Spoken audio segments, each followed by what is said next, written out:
الحمد لله رب العالمين الرحمن الرحيم مالك يوم الدين إياك نعبد وإياك نستعين اهدنا الصراط المستقيم صراط الذين أنعمت عليهم غير المغضوب عليهم ولا الضالين آمين. أعوذ بالله السميع العليم من الشيطان الرجيم. الحمد لله الذي هدانا لهذا وما كنا لنهتدي لولا أن هدانا الله.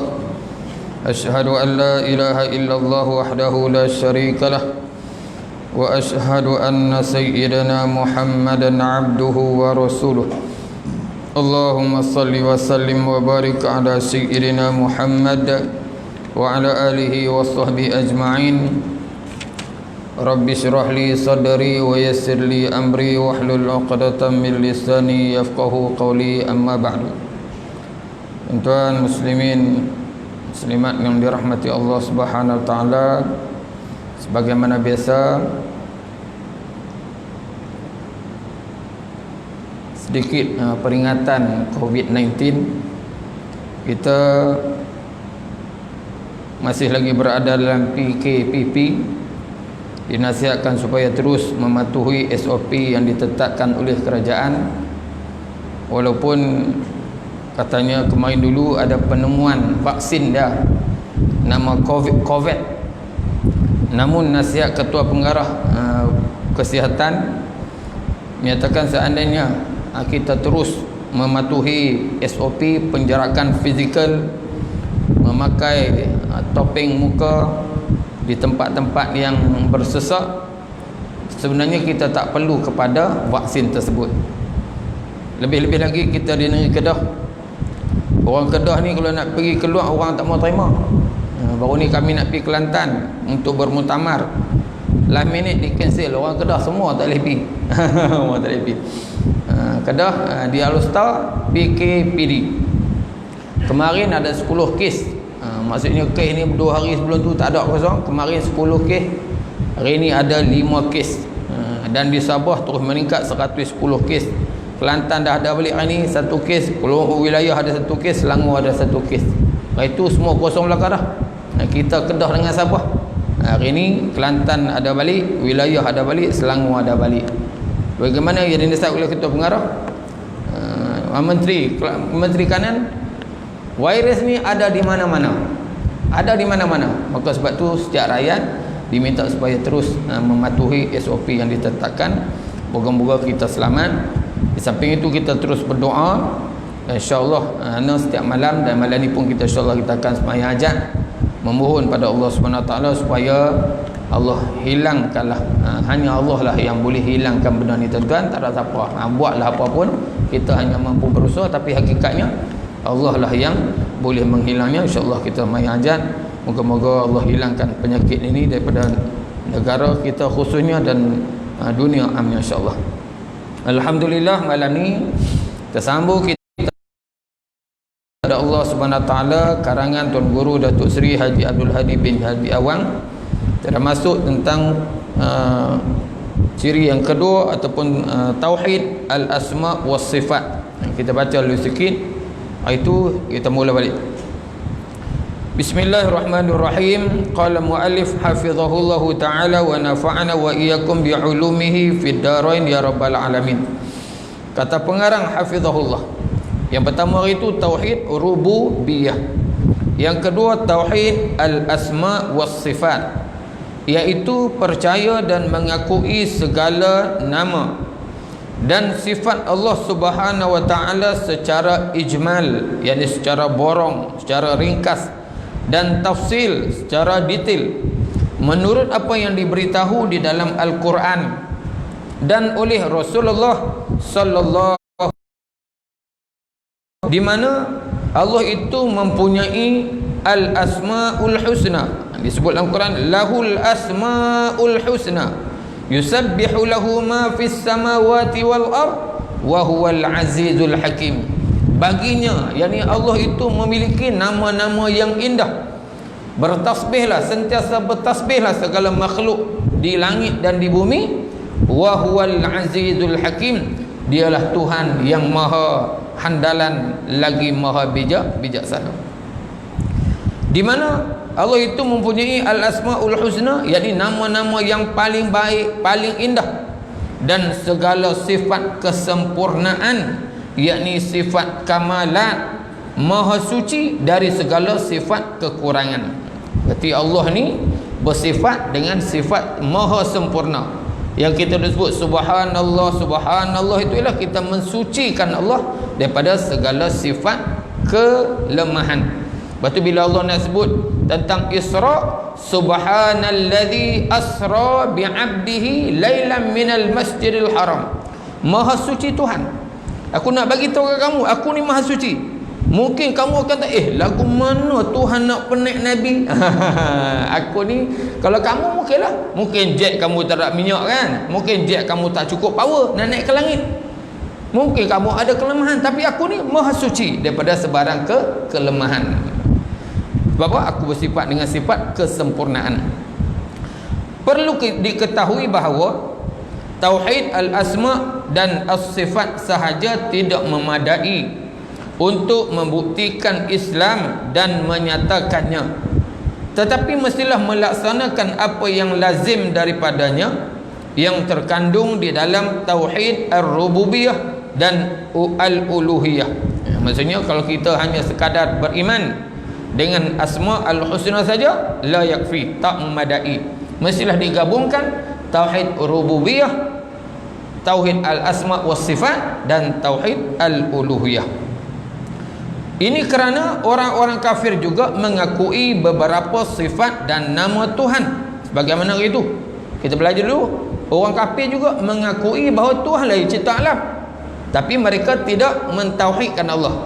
Samalah tentang tauhid asma ni, kalau kita pun kata kita hanya berpegang dengan tauhid asma wa sifat, sebab orang kafir pun ada juga beriman kepada nama-nama Allah Subhanahu wa taala ini. Seperti mana dia kata, mereka mengakui beberapa sifat dan nama Tuhan, cara yang tidak sebenar, seperti mengakui beberapa nama Allah dan menafikan nama Ar-Rahman. Kata mereka, la na'rifur Rahman illa Rahmanal Yamamah. Ni apa kafir dia kata. Kalau kita tengok dalam perjanjian Hudaibiyah, Nabi sallallahu alaihi wasallam nak buat perjanjian dengan Suhaib bin Amru, penulisnya adalah Sayyidina Ali. Perjanjian ini Nabi mula-mula, ya Sayyidina Ali, tulis Bismillahirrahmanirrahim. Lepas tak setuju. Suhaib kata, lah, kami tak kenal Ar-Rahman ni. Kami tak kenal Ar-Rahman, melainkan Rahmanil Yamamah.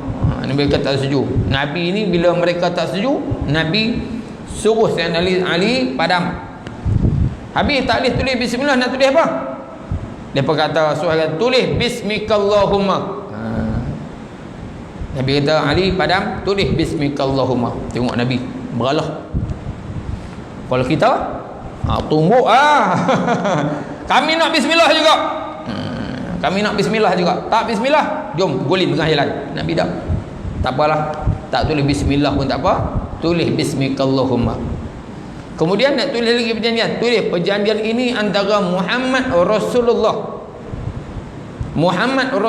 dan Suhaib bin Amru. Sama. Kami mana mengaku hang Muhammad sebagai Rasulullah. Habis nak tulis apa? Tulis Muhammad bin Abdullah. Nabi kata, okey, Ali padam. Sayyidina Ali tak mau nak padam. Sayyidina Ali tak mau padam. Tegak senyap tu kan. Tak mau padam. Tak mau ikut. Ali padam, tak mau padam juga. Akhirnya Ali tunjuk aku, Rasulullah puasa padam sendiri. Jadi kita ambil iktibar sedikit lah tuan-tuan, betapa Nabi ni tuan-tuan bertolak ansur bagi menjayakan perjanjian. Inilah perjanjian politik pertama yang Nabi tanda tangani, perjanjian yang sangat penting. Sebab tu Nabi tolak ansur selama mana tidak menjejaskan akidah, selama mana tidak mengganggu akidah. Kan Nabi bertegas kan, dulu pernah orang kafir ajak, ya Muhammad, boleh tak hang sembah Tuhan kami setahun, kemudian kami sembahlah Tuhan kamu setahun? Ni ajak berunding. Nabi setuju dah ni? Nabi kata tak. Turun ayat, qul ya ayyuhal kafirun la a'budu ma ta'budun. Di hujung tu lakum dinukum waliyadin. Ni sebab apa? Sebab ini menjejaskan akidah. Mana boleh nak pergi sembah Tuhan lepa, kemudian lepa nak sembah Tuhan tak boleh. Lakum dinukum waliyadin. Hampa kafir, aku Islam. Ikutlah kamu dengan agama kamu tu. Itu ketegasan Nabi. Sebab apa? Melibatkan akidah. Tapi bila perjanjian ni, perjanjian yang sangat penting dan tidak menjejaskan akidah pun, sekadar nak tulis Bismillahirrahmanirrahim tukar dengan Bismikallahumma, tak ya. Kemudian Muhammad Rasulullah dengan Muhammad bin Allah, aku lah Muhammad bin Allah bagi aku, Muhammad Rasulullah pun aku juga. Maka Nabi bertolak ansur. Lepas tu kita dalam suasana ada benda yang kita bertolak ansur. Tak dapat kerusi di Sabah, tak ada masalah. Tak ada masalah. Sebab apa? Tidak menjejaskan, tidak menggagalkan matlamat perjuangan kita. Tapi ada dulu tuan-tuan buat kafir, jangan buat hudud. Buat tumbuk lah. Lepas tak pergi buat hudud. Tak sah. Hampa tak pergi ke buat hudud. Okey, berambus. Apa tu? Kita putus. Kita putus dengan orang-orang yang tak setuju ni. Tak setuju dengan hudud. Okey, tak sah kawan kami. Tapi hak kita gabung ni tuan-tuan, gabungan kita, lepas hanya tak bagi kursi, tak apa. Tak apa, ada hikmah dah. Nanti tuan-tuan boleh tengoklah hikmah nanti insya-Allah. Baik. Bila mereka sebut la na'rifur rahman illa rahman al-yamamah, kami tak kenal Rahman melainkan Rahman al-Yamamah, adalah lelaki bernama Rahman di Yamamah tu, dia mengaku Tuhan. Jadi pok dia hanya kenal Rahman ni saja. Ar-Rahman, Tuhan yang bersifat Ar-Rahman tu mereka tak kenal. Lalu Allah Subhanahu wa taala menurunkan firman-Nya, a'udzubillahi minasyaitonirrajim, wa hum yakfuruna birrahman. Surah Ar-Ra'd ayat 30, artinya padahal mereka kafir kepada Tuhan yang Maha Pemurah. Maksud Allah bagi tegasan, puak ni Muhammad, puak ni kafir. Bila mereka tak terima, mereka terima nama-nama lain, tapi mereka tak terima Ar-Rahman, maka kafir terus. Mereka kufur dengan sifat Allah yang Maha Ar-Rahman. Berarti mereka tu sebenarnya tidak beriman. Dan mereka menghafaz syair, fala taktumannallaha ma fi nufusikum liyakhfa wa mahma yuktamillahu ya'lam.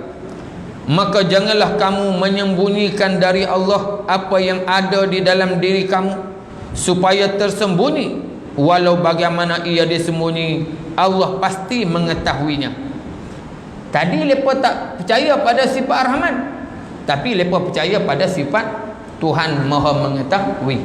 Nampak? Tapi tak percaya sifat Rahman, sifat Allah mengetahui, percaya pula.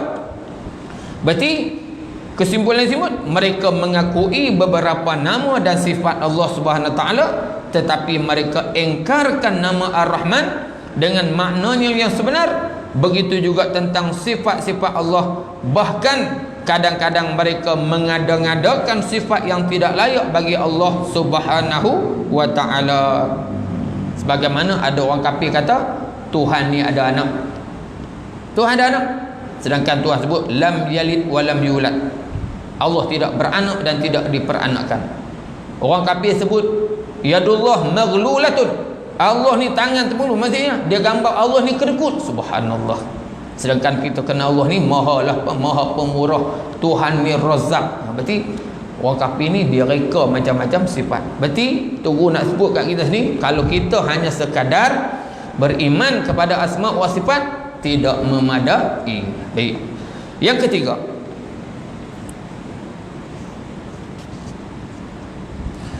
tauhid al-uluhiyah. Tauhid al-uluhiyah ialah dengan ikhlas bertuhankan Allah sahaja. Berarti uluhiyah berarti tauhid, mengikhlaskan diri pada Allah Subhanahu Wa Taala dengan mahabbah kepadanya, yakni dengan kasih, kita kasih pada Allah, khauf kepadanya, kita takut kepadanya, raja ni mengharapkan pengampunan daripada Allah Subhanahu Wa Taala. Dengan tauhid ini dia banyak istilah-istilah harap. Tawakkal, yakni menyerah diri kepada Allah Subhanahu Wa Taala setelah berusaha dengan bersungguh-sungguh. Itu tawakal. Jangan kita kata tawakal ni serah, kita serah ke Tuhan. Itu tak tawakal tu, serah Tuhan. Supaya kita parking motor, tinggal klik kunci. Guna Ustaz, tinggal kunci. Tak apa, Tuhan dah. Tuhan bukan kulimu. Tuhan bukan kuli kita. Maksudnya parking motor, tutup switch, lock dulu, Bismillahi alaihi tawakkaltu wala haula wala quwwata illa billahil aliyil azim. Dengan nama Allah aku bertawakal. Aku kunci dah Tuhan. Ikhtiar yang ada pada aku kunci, aku lock, kemudian aku serahlah kat kamu. Sebab apa? Aku tiada daya upaya. Itu baru betul. Maksudnya kita ada usaha dulu baru menyerah. Itu tawakal nama dia.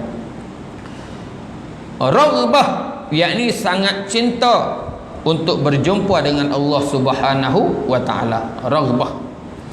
Rahbah, yakni gerun hanya kepadanya. Kita gerun pada Allah Subhanahu wa taala. Lepas tu kita dengan Allah ni kena ada gerun, kena ada raja. Pagi esok, pagi Jumaat kita akan baca tatajafa junubuhum 'anil madaji'i yad'una rabbahum khaufan wa tama'a wa mimma razaqnahum yunfiqun. Rengganglah pinggul mereka daripada tempat tidur. Maksudnya kita ni sanggup bangun daripada tidur, apa? Khaufan, kita ni gerun pada Allah Subhanahu wa taala, wa tama'a, dan kita tamakkan pahala Allah Subhanahu wa taala. Tamak kepada pahala ni dituntut. Tamak nak jadi Perdana Menteri, dilarang. Tamak harta tak boleh. Tamak harta ni dilarang. Sebab tu tamak harta itu sifat keji. Adapun kita tamak pada pahala ni terpuji. Tapi orang tak kena pahala ni berlambak, orang tak kena berebut. Hak jawatan satu tu nak berebut. Macam-macam pun. Tadi orang cikgu Ustaz, ni apa nak buat sidang lah ni 12.30 ni. Lah cikgu tak payah percaya dah. Dia tunggu juga. Ramai yang tunggu tadi tuan-tuan 12.30. Anak tak tunggu. Anak tunggu apa? Anak tunggu pukul 2.30. Tunggu 2.30, tunggu 12.30 dapat apa? Nothing, tak dapat apa. Tunggu 2.30, dapat something. Dapat BPN lagi. Jadi maksudnya, jadi bila sebut boleh kalau ni tuan-tuan orang nak tukar Perdana Menteri? Tak boleh. Nak tukar kerajaan tak boleh. Sebab apa? Perdana Menteri. Jadi tak boleh tukar. Tak boleh tukar. Kalau contoh kalau hilang pun, contohnya Tan Sri Muhyiddin hilang sokongan, maka kawan kita tak boleh jadi Perdana Menteri ke? Tan Sri Muhyiddin boleh mengadap Yang Tuan Agung untuk bubar parlimen. Agung sedang kering, dia ada timbalan dia. Berarti timbalan boleh yang di Tuan Agung untuk memperkenankan permohonan Perdana Menteri untuk bubar parlimen. Berarti kerajaan berjalan elok. Boleh tak ada orang tu nak jadi Perdana Menteri? Jawapannya tak boleh. Dia hanya boleh jadi PM tepi saja. Tak boleh. Yang akan berlaku bubar parlimen, dan memang parlimen akan dibubarkan dalam masa terdekat, kemungkinan selepas pembentangan bajet. Bila bentang bajet tuan-tuan, tak tahu tak lulus. Bila tak lulus cikgu, anak tak dapat ini, cikgu pun tak dapat pencen. Bila tak dapat pencen menyebabkan Perdana Menteri terpaksa bubar parlimen. Sebab dia ada undi pula tuan-tuan, bukan sekali, 60 kali. 60 kali setiap kementerian kena undi. Jenuh ahli parlimen kita, kesian tuan-tuan. Memang waktu bentang bajet ni nak pergi kencing pun kencing cepat-cepat, ataupun siap-siap kena pakai pampers. Bapak takut pergi tanah, lagi undi. Jadi masalah. Jadi kemungkinan kalau tak lulus bajet, Perdana Menteri terpaksa bubar parlimen. Kalau lulus, alhamdulillah boleh berjalan. Tapi setakat mana? Setakat bulan Julai saja. Sebelum Julai mesti bubar kak. Sebab bila Julai nanti akan ada lulus pendaftaran automatik 18 tahun. Bila pendaftaran automatik 18 tahun, sangat berbahaya untuk kita. Sangat berbahaya untuk orang Melayu tuan-tuan. Sebab apa? 18 no nothing, tak tahu apa. Hak baru ni tuan-tuan 21 pun pening. Tuan-tuan bayang hak mengundi baru ni, mengundi 14 tu, umur 21 tu pun pening, tak tahu pilih. Rakyat Malaysia memang tak tahu pilih pemimpin tuan-tuan. Main orang kata orang ni rasa ni maka pangkau, akhirnya menang siapa?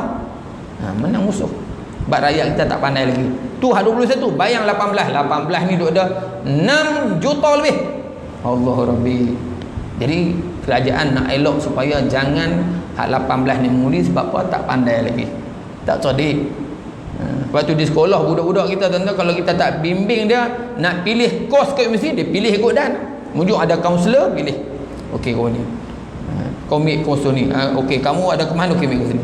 Sebab dia tak tahu hak kos, apa tak lagi nak pilih pemimpin. Pemimpin ni tuan-tuan kalau tak mengaji, tak reti je. Sepatutnya pemimpin siapa kena pilih tuan-tuan. Tengok Nabi SAW pemimpin, diganti oleh para sahabat pemimpin. Siapa sahabat? Sahabat ni orang alim lah, ulama. Lepas tu diganti orang alim. Hari ni siapa yang memimpin? Orang tak alim. Dan bila ditanya rakyat Malaysia, siapa kamu nak pilih? Nak pilih orang lain. Dia takkan pilih ulama. Berarti rakyat Malaysia belum faham lagi. Maka sebab tu kita terpaksa berubah. Jadi diminta supaya bersedia. Di Kedah tuan-tuan masih ada lagi 652,000 orang belum daftar sebagai pemilih. Anak-anak kita lah tu. Apakah pakai kempen tuan-tuan supaya mereka mendaftar, supaya dapat menjamin kemenangan Kerajaan Perikatan Nasional untuk PRU yang akan datang. Baik. Jadi kita kena renggang. Kena Allah ni kena khaufan wa tama'an. Kita takut dan tamak. Kita tamak pada pahala Allah Subhanahu wa taala. Kita kena gerun dan kena ada rojak. Lah ni kita gerun tuan-tuan. Takut nak buat maksiat, takut semayang kena jaga semayang elok-elok. Baik bagi cermat supaya Allah terima. Tapi bila kita pergi tengok kawan kita yang tidur katil dah, masjid tak ada mayang sambil tidur saja, hak lama-lama tak ada qada lagi. Lagu mana? Ustaz, saya ni pakcik ni pakai tak ada dia susah hati dah. Ketika itulah kita bagi rojak pada dia. Pakcik, Allah Maha Pengampun, Allah Maha Penyayang. Ambillah peluang ni, Allah bagi sakit ni kerana Allah nak ampunkan dosa-dosa pakcik. Zikirlah banyak-banyak, mohonlah keampunan pada Allah, Allah akan ampunkan. Tu maksudnya kita bagi rojak walaupun dia tak semayang dulu ni, bagi pengharapan pada dia supaya jangan dia ni susah hati sangat. Orang susah hati kan tu, biar orang susah hati ni akhirnya dia kata ala-ala masuk neraka, nauzubillah. Jadi kita bagi pengharapan kepada dia. Tu rojak kena ada, khauf kena ada, rojak pun ada. Jangan guna rojak tu sekarang. Orang yang guna rojak ni dia semayang ikut dan orang ni cat pun ada kat kaki, tak apa, innallaha ghafurur rahim. Dia tak boleh tu. Untuk kita ni kena hati-hati. Tapi bila orang yang tak terdesak, kita bagi rojak, pengharapan dia akan keampunan Allah Subhanahu wa taala. Kemudian dengan dinamakan itu semua dengan ibadah yang ikhlas, zahir dan batinnya kerana Allah yang Maha Esa. Kenapa kita beribadat? Sebab kita kasihkan Allah Subhanahu wa taala. Sebab apa kita tak buat maksiat? Sebab kita takutkan Allah Subhanahu wa taala. Tapi kalau sebab apa tak ambil rasuah? SPRM tegahlah ni. Tak buat ambil rasuah, tak ambil rasuah kerana SPRM. Sebab apa tak buat maksiat? Penjugang maksiat. Ganahlah ni lepas duk kerja buat operasi, itu tak ada apa. Maksudnya kalau tak ambil rasuah kerana takut SPRM, tak buat maksiat kerana takut pada pencegah maksiat, tak ada. Mengapa tak ambil rasuah? Allah takut. Ar-rashi wal murtashi finnar. Pemberi rasuah dan penerima rasuah dalam api neraka. Itu baru betul. Berarti kita buat lagi tu. Ikhlas. Tidak ada sekutu baginya. Tidak dijadikan ibadah itu kepada yang lain daripadanya, walaupun terhadap malaikat yang muqarrabin ataupun nabi yang mursal. Maksudnya kita semayang, aku nak semayang nak tunjuk ke malaikat ni. Kalau zaman Nabi aku nak semayang nak tunjuk ke Nabi, tak boleh.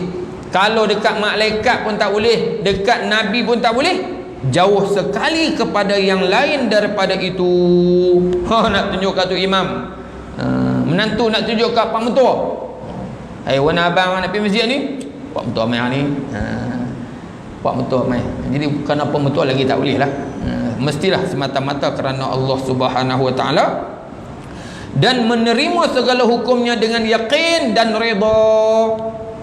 Habis semayang, Assalamualaikum warahmatullahi, Assalamualaikum warahmatullahi, Alhamdulillahilladzi lam yattakhidz waladan wa lam yakul lahu syarikun fil mulk. Maksudnya kita bersyukur, alhamdulillah Tuhan, kamu bagi kekuatan pada aku boleh semayang. Kita main masjid lah tuan-tuan, lagilah alhamdulillah Tuhan aku boleh main masjid. Jangan Assalamualaikum warahmatullahi, Assalamualaikum warahmatullahi. Aku kalau tak wajib tak semayang lah. Dia mohon kalau tak wajib tak semayang dah. Maksudnya buat kerana terpaksa. Jadi ulama sebut bagaimana kita jangan buat Allah ni sopa JPJ. Tahu JPJ?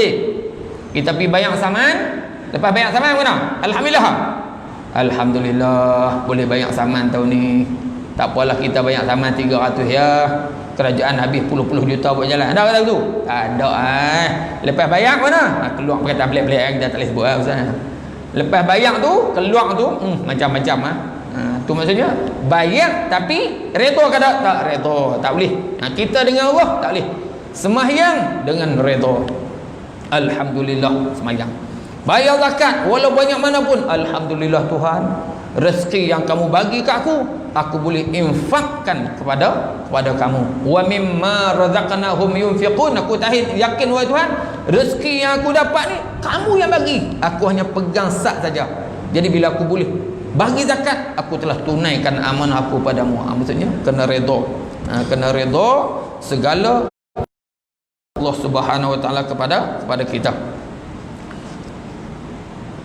Itulah tauhid yang terkandung di dalam firman Allah Taala, iyyaka na'budu wa iyyaka nasta'in. Surah Al-Fatihah ayat yang kelima. Hanya engkaulah yang kami sembah dan hanya kepada engkaulah kami memohon pertolongan. Tu kita setiap kali sembahyang kan. Kita sekali sembahyang tu iyyaka na'budu wa iyyaka nasta'in. Orang mengaji bahasa Arab tuan-tuan, dia ayat yang betulnya na'budu iyyaka wa nasta'inu iyyaka. Kami menyembah engkau dan kami mohon pertolongan kepada engkau. Tapi diletakkan iyyaka di depan. Maksudnya bila letak iyyaka di depan ni maksudnya tak kepada yang lain dah. Tak kepada yang lain. Contoh ni wa ilaihi turja'un. Wa ilaihi turja'un. Sepatutnya turja'una ilaihi. Anak-anak kita mengaji bahasa Arab taklah. Turja'u dikembalikan kepadanya. Betul kan? Ni kepadanya dikembalikan. Letak. Maksudnya kita ni bila bangun nanti hanya akan kembali kepada Allah saja. Orang Sungai Limau nak balik Sungai Limau balik boleh tak? Tuhan boleh nak boleh tak boleh. Hanya balik pada Allah. Sama ni. Maksudnya pengabdian kita hanya semata-mata kepada Allah. Dan kita nak minta tolong hanya kepada Allah saja. Tak boleh minta tolong kepada manusia. Kalau itu sudah susah Ustaz. Aircon saya rosak, nak minta tolong Tuhan juga. Aircon kena minta ke Tuhan lah. Kena minta kat tukang aircon lah. Weh tukang aircon main baik aircon. Hak benda-benda hak bukan bidang kuasa kita tu. Hujan. Pergi jumpa Ustaz. Saya nak buat kenduri ni Ustaz. Boleh minta supaya jangan turun hujan? Dia jenuh. Tak bagi hujan turun. Lagi kita jawab, kalau anak doa nanti, pakcik kalau anak doa tak tahu hujan tak turun langsung sampai bila-bila ke mana? Tak jenuh, jadi anak tak boleh doa lah. Tu hujan sepatutnya bila hujan turun terima je lah. Jangan bila hujan turun sampai minta supaya hujan jangan turun kena buat kenduri. Buat kenduri waktu lain lah. Hari tak hujan, kau hujan ke hari? Musim hujan tak buat kenduri. Maksudnya tak boleh minta sesuatu yang bukan bidang kuasa kita.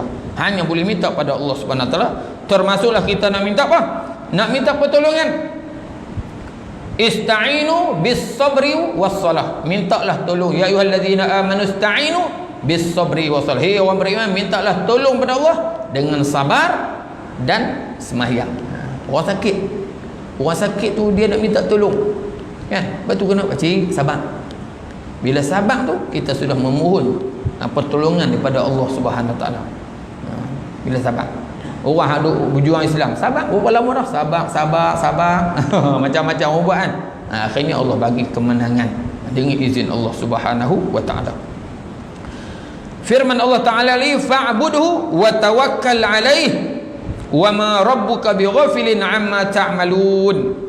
Surah Hud ayat 123. Maka sembahlah dia dan bertawakallah kepadanya, dan sekali-kali Tuhanmu tidak lalai daripada apa yang kamu kerjakan. Allah tak lalai. Allah ni tak tidur. La ta'khudhuhu sinatun wala naum. Allah tidak mengantuk dan tidak tidur. Kita tidur dalam kuliah tidur kan. Lagi kuliah lagi syok. Ubat tidur dengan kuliah. Dalam MP3 kan. Jangan kata dengan kuliah tuan-tuan, nak buat kereta pun tidur. Berapa kali dah balik sekolah tuan-tuan, berulang 60 km jauh. Memang terlelap tuan-tuan.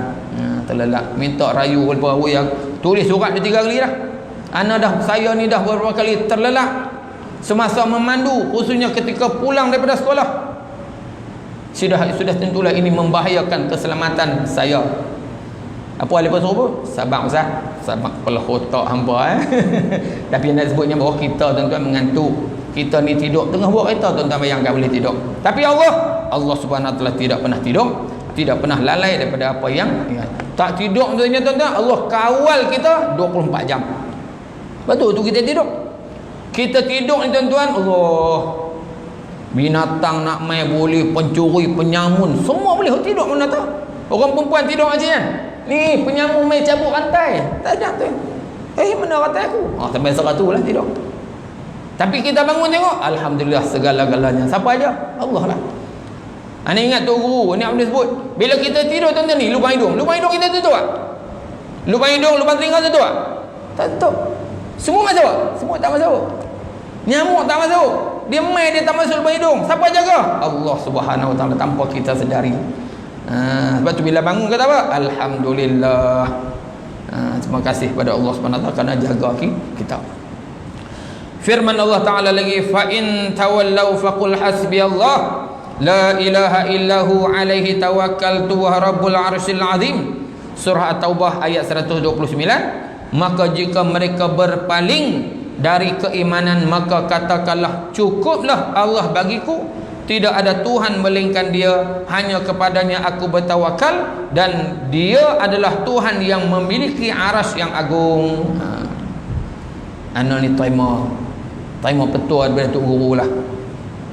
Sebelum kuliah baca apa? Laqad ja'akum rasulun min anfusikum azizun 'alaihi ma 'anittum harisun 'alaikum bil mu'minina raufur rahim. Fa in tawallaw faqul hasbiyallah la ilaha illahu 'alaihi tawakkaltu wa rabbul 'arsyil 'azim. Antara isinya maksudnya kita ni mai ceramah.